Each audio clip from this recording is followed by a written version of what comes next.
कौम के अमन को खराब करने वालों को नहीं छोड़ेंगे। अमन खराब करने की किसी भी कोशिश का ताकत से जवाब दिया जाएगा। दुश्मन अनासिर सियाही हाथों से निपटा जाएगा। वो भारी नुकसान उठाते रहेंगे और उनके नुकसान पहुंचाने की सलाहियत खत्म हो जाएगी। Army chief general Syed Munir का 2 टोक पैगाम पेशावर में खिताब करते हुए कहा, हर ऑपरेशन सिक्योरिटी फोर्सेस की जुर्रत, पेशावराना महारत और ऑपरेशनल तैयारी का मुंह बोलता सबूत है जो दहशतगर्दों की तरफ से लाख खतरात को नाकाम बनाने में मसरूफ है। सिपा सलार का शहरियों के तहफ़्फ़ुज़ सलामती को यकीनी बनाने, मुतअद्दिद हमलों को नाकाम बनाने और अमन बरकरार रखने में कानून नाफिज करने वाले इदारों के अनथक कोशिशों पर जोर। आर्मी चीफ का दौरा पेशावर, फितना ख्वारिश के खिलाफ इंसदाद दहशतगर्दी ऑपरेशन और सिक्योरिटी सूरत हाल पर ब्रीफिंग दी गई। वज़ीर दाखिला मोहसिन नकवी और वज़ीर आला अली अमीन गंडापुर भी मौजूद थे।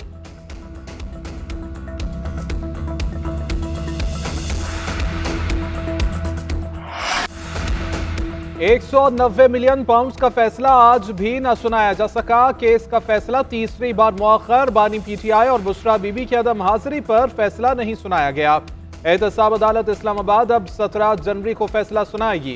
जज नासिर जावेद राना मुल्जिमान के पेश न होने पर इजहार बरहमी रिमार्क्स दिए कि 8:30 बजे अदालत पहुंचा। बानी पीटीआई को 2 मरतबा पैगाम भी भेजा। बानी पीटीआई और बुशरा बीबी पेश नहीं हुए। मुल्जिमान के वकला भी ताखीर से अदालत पहुंचे। फैसला बिल्कुल तैयार और मेरे पास दस्तखत शुदा है। बुशरा बीबी को आज फैसला सुनाए जाने का इल्म था, लेकिन वो पेश नहीं हुई। 6 जनवरी को ट्रेनिंग पर था, इसीलिए फैसला नहीं सुना सका। बुशरा बीबी फैसला मुअख्खर होने के बाद अदालत पहुंची।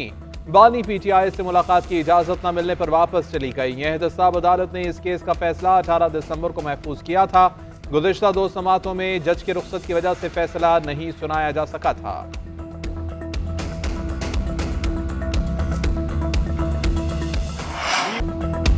फैसला हमारी वजह से नहीं, जज साहिब ने अपनी मर्जी से मौखर किया। ये किसी डील का नतीजा नहीं। चेयरमैन पीटीआई बैरिस्टर गौहर की वजाहत, कहते हैं ट्रायल कोर्ट हमारे साथ नाइंसाफी कर रही है। गैर शफाफ ट्रायल चलाकर बानी को दबाव में लाने की कोशिश की गई। वो डटे रहेंगे, उन्हें केसेस की कोई परवाह नहीं। सलमान अकरम राजा बोले, हम डील नहीं कर रहे, मुज़ाकरात और इस मुकदमे का आपस में कोई ताल्लुक नहीं। फैसला जब भी आया अवाम के सामने रखेंगे। शिबली फराज ने कहा, अलकादिर यूनिवर्सिटी केस भोंडे अंदाज से चलाया गया।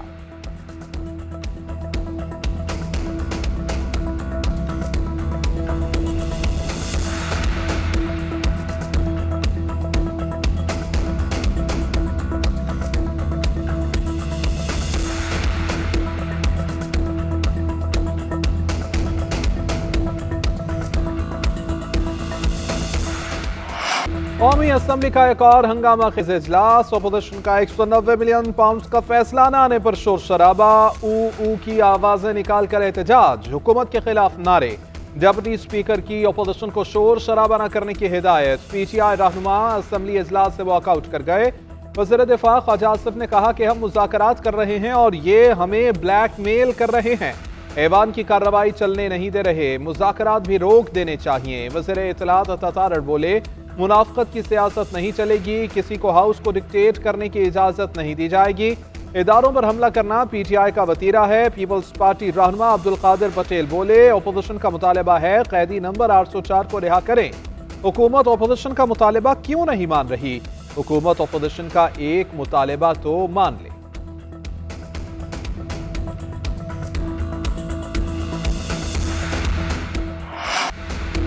बानी पीटीआई को 190 मिलियन पाउंड केस के फैसले का इंतजार है। बार बार ताखीर क्यों की जा रही है? अपोजिशन लीडर उमर अयूब की कौमी असम्बली के बाहर मीडिया से गुफ्तगू, बोले हुकूमत बौखलाहट का शिकार है। फॉर्म 47 वाली हुकूमत की नाकामी छुपाने की कोशिश की जा रही है। असद कैसर का दीगर अपोजिशन जमातों के साथ मिलकर हुकूमत के खिलाफ तहरीक चलाने का ऐलान। इल्जाम आयद किया कि मातहत अदालतें प्रेशर में हैं, हमें किसी का खौफ नहीं है। पाकिस्तान को आज़ाद अदलिया की ज़रूरत है। हुकूमत के हम रहनुमा साजिश में मसरूफ़ हैं। अली मोहम्मद खान ने कहा, एक साबिक वज़ीर आज़म को इस बात पर सजा दी जा रही है कि रियासत मदीना बनाना चाहते हैं।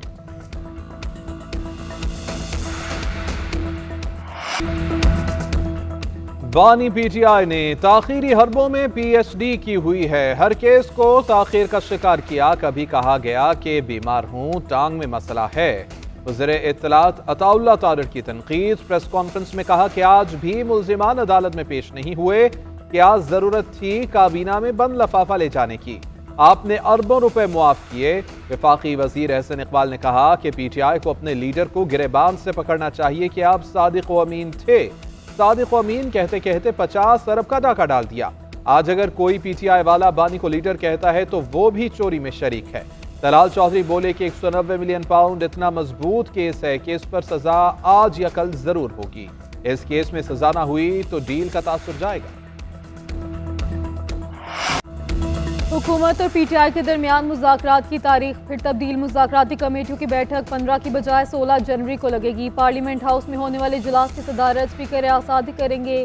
पीटीआई तहरीरी मुतालिबात देगी। 9 मई और 26 नवंबर वाक़यात पर जुडिशल कमीशन और बानी पीटीआई समेत तमाम सियासी कैदियों की रिहाई का मुतालबा किया हुआ है।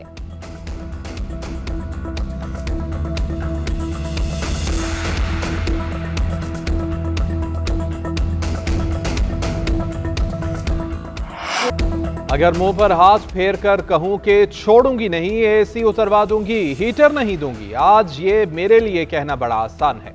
कोई पासबान किसी के बहकावे में मुल्क पर हमला नहीं कर सकता। कानून नाफिज करने वाले इदारों की तस्दीक नहीं कर सकता। आपकी रेड लाइन पाकिस्तान होनी चाहिए। वज़ीर आला पंजाब मरियम नवाज की तुलबा को नसीहत। बहावलपुर में होनेहार स्कॉलरशिप्स की तकरीब से खिताब करते हुए कहा, यह नहीं हो सकता कि मेरी हुकूमत नहीं तो मुल्क को आग लगा दो। जलाओ, घिराओ और तशद्दुद पर उकसाने वाले मुल्क के खैरख्वाह नहीं। बयानिए वो बनाते हैं कि जिन्होंने कोई काम न किया हो। कोई माँ आपको ये नहीं कहेगी कि दिलों में नफरत पालो। मैं 2 बार जेल के रेड सेल में रही, 1 बार भी शिकवा नहीं किया। लाहौर में तकरीब से खिताब करते हुए मुस्तहिक और नादार अफराद के लिए मुफ्त जमीन स्कीम जल्द लाने का ऐलान किया। आलमी सितारों की कहकशां जगमगाने को तैयार। कई नामवर क्रिकेटर्स एक्शन में नजर आएंगे। हजूरी बाग लाहौर में पाकिस्तान सुपर लीग 10 की ड्राफ्टिंग तकरीब। फ्रेंचाइजर्स ने कमान में तीर सजा लिए। मुख्तलिफ कैटेगरीज में खिलाड़ियों का इंतखाब। डेविड वार्नर को कराची किंग्स, डैरल मिचेल को लाहौर कलंदर्स ने चुन लिया। जारह मिजाज ऑस्ट्रेलवी batter David Warner Karachi Kings का हिस्सा बन गए। पेशावर ज़ल्मी ने टॉम कोहलर को पिक कर लिया। कोयटा ग्लैडिएटर्स ने मार्क चिपमैन को मुंतखब किया। माइकल ब्रेसवेल मुल्तान सुल्तान्स की टीम का हिस्सा। इस्लामाबाद यूनाइटेड ने प्लाटीनियम कैटेगरी में मैथ्यू शॉट को चुना। कराची किंग्स ने एडम मिल्ने और अब्बास अफरीदी को भी खरीद लिया। कोयटा ग्लैडिएटर्स ने फिन एलन और फहीम अशरफ का इंतखाब किया। डायमंड पिक में लाहौर कलंदर्स ने कुशाल परेरा को मुंतखब किया। खुशदिल शाह कराची किंग्स और जैसन होल्डर इस्लामाबाद यूनाइटेड का हिस्सा बने।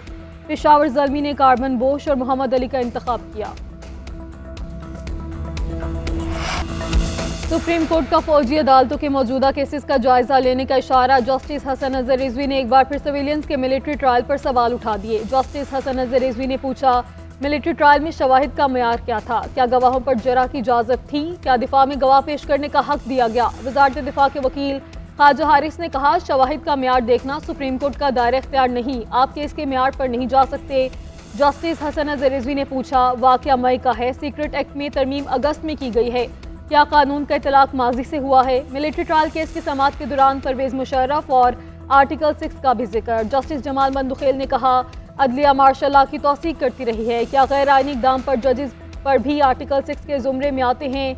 जस्टिस मोहम्मद अली मजहर ने कहा, परवेज मुशर्रफ के खिलाफ संगीन गद्दारी केस में जजेस के नाम लिए गए थे लेकिन बाद में निकाल दिए गए थे। जस्टिस जमाल खान मंदुखेल बोले, आर्मी एक्ट में जिन जराइम का जिक्र है, कानून के मुताबिक उनका इतलाक फौजी अफसरान पर होगा। फौजी अदालतों में सर्वेलेंस के ट्रायल के खिलाफ अपील पर समाअत कल तक मुलतवी।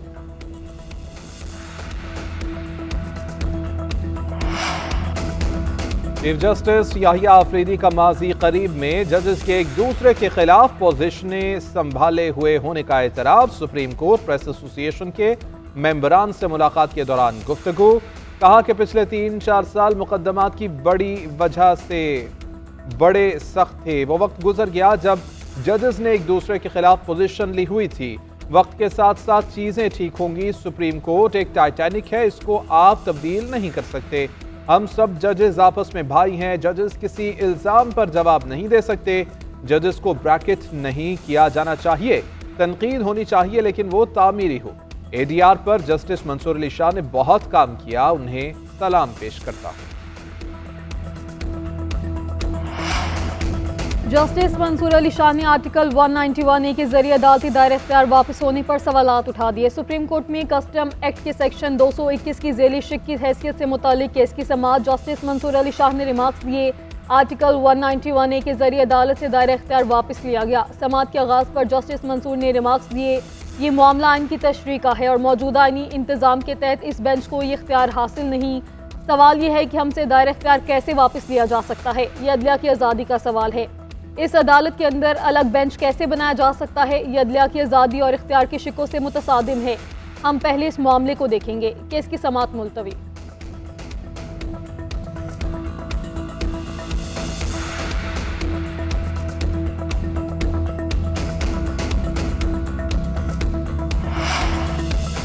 हुकूमत कम लागत घरों के जारी मंसूबों की जल्द तकमील के लिए मुतहर्रिक। वज़ीर-ए-आज़म का PWD और दीगर गैर फ़ाल इदारों की तहलील से करप्शन में कमी पर इत्मीनान का इजहार। वज़ारत हाउसिंग से बैनुल-अक़वामी मयार की सहूलियात के लिए जामे प्लान तलब कर लिया। कौमी हाउसिंग पॉलिसी मार्च तक मुकम्मल करके मंजूर करवाने की हिदायत।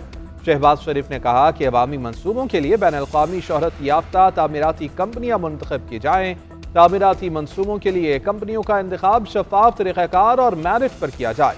शहरियों को कम लागत घरों की फराहमी के मंसूबों में करप्शन की कमी के लिए इस्लाहात का अमल जारी है। हुकूमत की कोशिशों से पाकिस्तान का आलमी मंजरनामे पर तशख़्ख़ुस बहाल हुआ है। सिंध का सफर दूसरे सूबे फॉलो कर रहे हैं। 18वीं तरमीम के बाद सूबे के अस्पताल बेहतरीन नताइज दे रहे हैं। पंजाब बलोचिस्तान में सिंध को देखकर एमरजेंसी रूम कायम किए गए। Chairman people's party Bilawal Bhutto Zardari का कराची में तकरीब से खिताब बोले, सिंध के खिलाफ बच्चों की शरह अमवात से मुतालिक मनफी मुहिम चलाई गई। घर में बच्चों की अमवात के मामले को ज्यादा उछाला गया। सूबों में बच्चे की अमवात में कमी हुई है। हुकूमत बच्चों की सेहत से मुतालिक इनकलाबी इक़दाम कर रही है। हर तहसील में टेली मेडिसिन की सहूलत मौजूद है।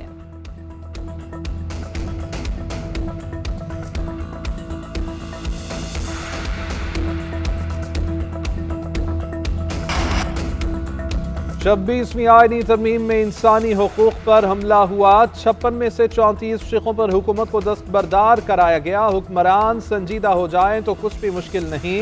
तासुब रखने वालों के पास कुछ भी नहीं। सियासत में फितना, फसाद, नफरत और लड़ाइयाँ चल रही हैं। पार्टियों में ये बातें होती रहती हैं कि फलां किसी मफाद के लिए आया है।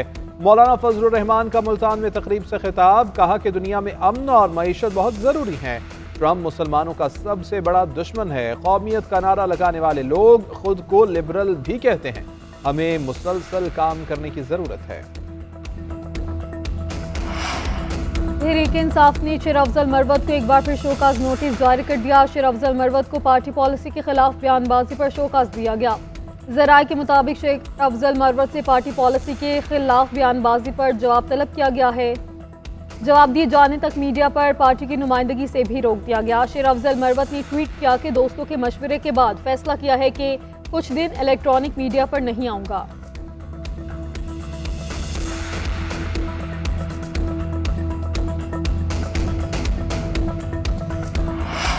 खैबर पख्तूनख्वा में अमन अमान की सूरत हाल अच्छी नहीं है। इंतशार चाहते हैं इसलिए APC में नहीं आए। खैबर पख्तूनख्वा के गवर्नर फैसल करीम कुंडी ने कहा कि बानी PTI को NRO नहीं मिलेगा। बानी तहरीक इंसाफ की रिहाई का फैसला अदालतों ने करना है। PTI दहशत गर्दों की सहूलतकार है। पहले किसी पार्टी के साथ बैठने को तैयार नहीं थे, अब बैठ रहे हैं। ये लोग फजलुर रहमान को क्या क्या कहते थे, आज वो इनके मसीहा बने हुए हैं। अब ये स्पीकर कौमी असम्बली को मुज़ाकरात के लिए मिन्नतें कर रहे हैं। संजीदा और सियासी बसीरत रखने वालों से मुज़ाकरात किए जा सकते हैं। मसाइल का हल मुज़ाकरात के जरिए निकाला जा सकता है।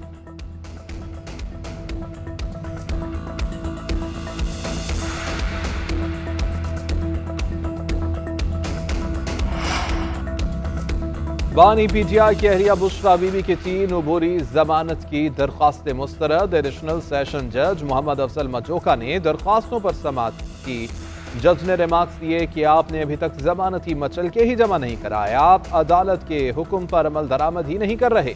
आपकी जमानत की तीनों दरख्वास्तें खारिज की जाती हैं। उधर लाहौर हाई कोर्ट में बानी PTI की 9 मई के 8 मुकदमात में जमानत की दरख्वास्तों पर समाअत। 2 रुकनी बेंच ने बानी PTI की दरख्वास्तों पर हाई कोर्ट ऑफिस के एतराज़ात खत्म कर दिए। दरख्वास्तों को समाअत के लिए मुकर्रर करने की हिदायत। दूसरे जानिब बानी PTI और बुशरा बीबी ने तोशा खाना 2 केस में बर्रियत की दरख्वास्त को मुस्तरद करने का फैसला इस्लामाबाद हाई कोर्ट में चैलेंज कर दिया।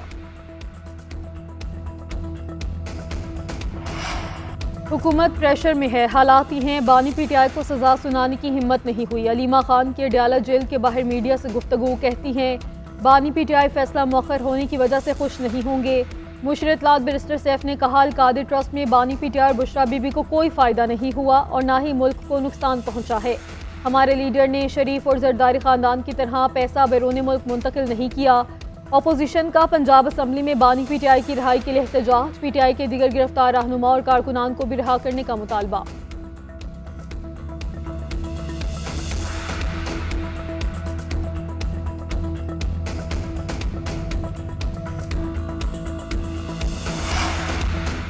मुज़ाकरात का ये मकसद नहीं कि जराइम से मुआफ़ी मिल जाएगी। बानी पीटीआई के खिलाफ मुकदमात गलत नहीं। कौन कहता है कि 9 मई के पीछे बानी पीटीआई नहीं थे।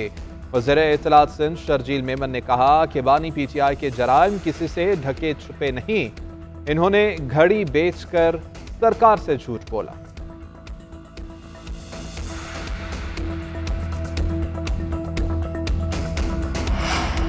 फैसला फैसला का राग अलापने वालों का पूरा टब्बर आज अदालत से गायब रहा। वज़ीर इत्तलात पंजाब अज़मा बुखारी का रद्द-ए-अमल, कहती हैं जज 2 घंटे चोरों के टब्बर का इंतजार करते रहे लेकिन मौसूफ अपनी सेल से कमरा अदालत भी ना पहुंच सके। चोर की दाढ़ी में तिनका है, इसलिए चोर अदालत के आगे आगे भाग रहा है। एक जानिब राइट साइजिंग तो दूसरी तरफ अफसर शाही। एफबीआर का 6 अरब रुपए मालियत की 1000 से जायद नई गाड़ियां खरीदने का फैसला। खरीदारी 2 मराहिल में होगी। 3 अरब रुपए की अदायगी पेश की और 3 अरब की अदायगी 500 गाड़ियों की पहली खेप मिलने के बाद की जाएगी। तमाम गाड़ियों की डिलीवरी जनवरी से मई 2025 के दौरान होगी। तर्जुमान एफबीआर का कहना है गाड़ियों की खरीदारी इदारे के ट्रांसफॉर्मेशन प्लान का हिस्सा है। गाड़ियां फील्ड अफसरान की कारकर्दगी बेहतर बनाने के लिए खरीदी जा रही हैं। चैंपियंस ट्रॉफी का मैदान सजने के करीब। ऑस्ट्रेलिया और जनूबी अफ्रीका ने भी इब्तदाई स्क्वाड का ऐलान कर दिया। पैट कमिंस ऑस्ट्रेलवी टीम की कमान संभालेंगे। मैट शॉट और एरॉन हेडी पहली बार आईसीसी इवेंट के लिए मुंतखब। 2 बार की चैंपियन ऑस्ट्रेलिया 22 फरवरी को लाहौर में इंग्लैंड के खिलाफ मैच से चैंपियंस ट्रॉफी मुहिम का आगाज करेगी। नेम्बा बाबूमा प्रोटी साइड की क़यादत करेंगे। 15 रुकनी टीम में लुंगी नगीदी और नोरकिया की वापसी हुई। प्रोटी साइड 21 फरवरी को शहर कायद में अफगानिस्तान के खिलाफ चैंपियंस ट्रॉफी का पहला मार्का खेलेगी।